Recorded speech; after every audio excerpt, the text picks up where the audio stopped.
Hello good morning all of you. કેમ છો બધા? મજામાં?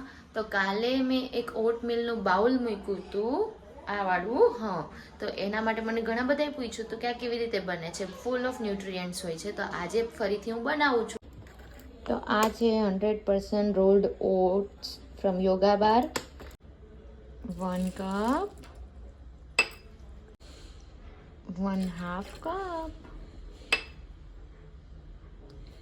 then ગેસને કરી દો ઓન અને એને મસ્ત એકદમ દૂધને અને ઓટને મેલ્ટ થવા દેવાનું અને એકદમ એકરસ થઈ જાય ને ત્યાં સુધી એને પકાવવાનું.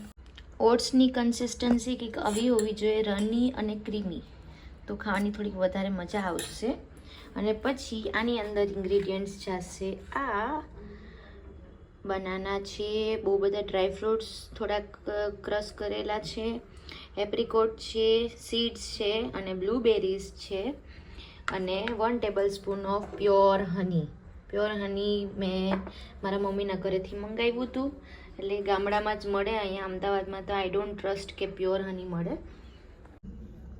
This is how this goes. મને હની બહુ ભાવે છે અને અતિશય હું સવારે રોટલી સાથે બી ખાઈ લઉં છું.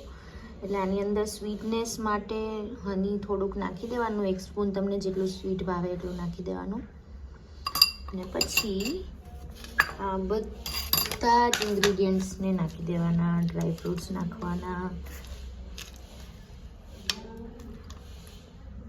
ચિયા સીડ્સ નાખી દેવાના,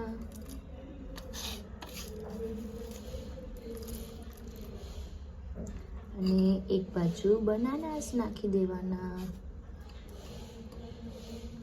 સિરિયસલી ગાઈઝ, એકવાર ટ્રાય કરજો, બહુ યમ્મી ટેસ્ટી નાસ્તો બને છે અને એકદમ ફૂલ ઓફ ન્યુટ્રિયન્ટ્સ હોય છે. મજા આવી જાય છે ખાવાની. તો મને બહુ ભાવી ગયું છે. મેં પણ ફર્સ્ટ ટાઈમ ટ્રાય કરી હતી, એટલે કાલે બોલ મૂક્યો હતો. But after trying this I am like હું રોજ બનાવીને આ જ ખાઈશ. Okay, so this is ready. 2 spoon છે, કેમ કે મમ્મીને પણ થોડું ખાવું છે, એટલે એને પણ બહુ મજા આવી હતી.